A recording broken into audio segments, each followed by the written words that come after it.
Assalamualaikum warahmatullahi wabarakatuh. Pada kesempatan kali ini, saya akan menyampaikan materi tentang forecasting atau peramalan. Yang disebut dengan peramalan atau forecasting ini adalah proses untuk memprediksi sebuah kejadian yang akan datang atau peristiwa yang akan terjadi di masa yang akan datang. Forecasting yang dilakukan oleh perusahaan ada beberapa, misalnya yang pertama ini adalah produksi. Jadi hari ini membuat barang sekian, jumlahnya berapa, kemudian besok jumlahnya berapa.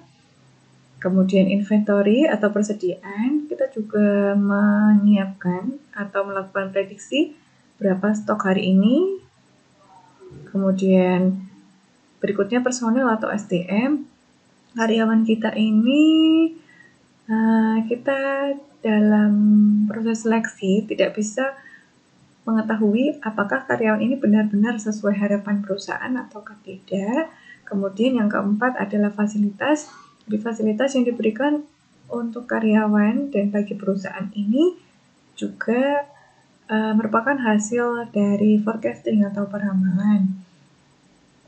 Kemudian berikutnya, jenis dari peramalan berdasarkan periode waktu. Yang pertama adalah peramalan jangka pendek, mulai dari kurang dari 3 bulan sampai dengan 1 tahun. Kemudian biasanya terjadi pada kegiatan job desk yang diberikan pada karyawan. Kemudian yang kedua adalah peramalan jangka menengah. Masanya adalah dari 3 bulan sampai dengan 3 tahun. Contohnya, perusahaan melakukan perencanaan produksi dan penjualan serta budgeting. Kemudian yang ketiga adalah peramalan jangka panjang. Peramalan ini dilakukan lebih dari 3 tahun. Misalnya adalah perencanaan produk baru karena membutuhkan riset konsumen dan riset pasar serta lokasi dari perusahaan. Kemudian berikutnya beberapa peramalan yang dilakukan. Yang pertama terkait ekonomi adalah siklus bisnis, kemudian tingkat inflasi dan penawaran dari uang. Berikutnya adalah peramalan dari teknologi. Perusahaan melakukan prediksi tingkat dari perkembangan teknologi dan prediksi penerimaan produk baru yang dikeluarkan oleh perusahaan. Kemudian peramalan permintaan. Peramalan permintaan dilakukan pada penjualan produk yang sudah ada. Kemudian ada beberapa langkah dalam peramalan. Yang pertama adalah perusahaan menentukan periode waktu untuk peramalan. Tadi ada 3, bisa dipilih salah satu termasuk periode waktu yang mana. Kemudian apakah kegunaan dari peramalan tersebut. Dan yang ketiga adalah select the items to be forecasted.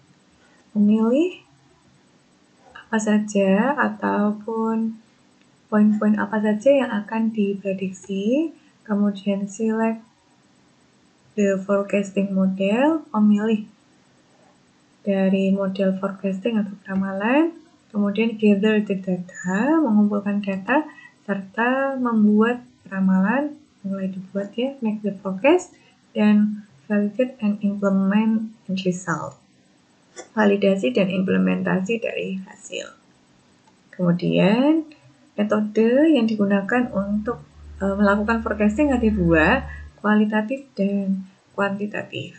Jadi kualitatif approach ini dilakukan perusahaan berdasarkan insting atau feeling. Bisa juga dari pengalaman. Kemudian kalau quantitative approach dilakukan dengan beberapa metode perhitungan. Yang pertama adalah pendekatan naif, kemudian moving average atau MOVA, exponential smoothing, kemudian trend, dan regresi linear. Nah, Metode yang paling simple ini adalah metode MOVA atau Moving Average. Ini adalah bentuk dari metode non-naif. Kemudian perhitungan dari Moving Average adalah jumlah permintaan dari periode sebelumnya dibagi dengan jumlah periode. Jadi misalkan kita ingin memprediksi penjualan perusahaan tahun 2021. Kemudian ada data penjualan mulai dari tahun 2017. Sampai sekarang berarti ada data 2017, 18, 19, dan 20. Data tersebut kita jumlah, kemudian kita bagi 4. Hasilnya adalah untuk peramalan penjualan tahun 2021. Nah, inilah metode yang paling sederhana. Oke, bentuknya seperti ini grafiknya. Di garis yang vertikal adalah sales dan horizontal adalah years. Di sini forecast-nya yang kita lakukan, kemudian ini adalah actual, jadi bagaimana kondisi sebenarnya tentang penjualan perusahaan. Oke, demikian yang dapat saya sampaikan. Terima kasih, semoga bermanfaat.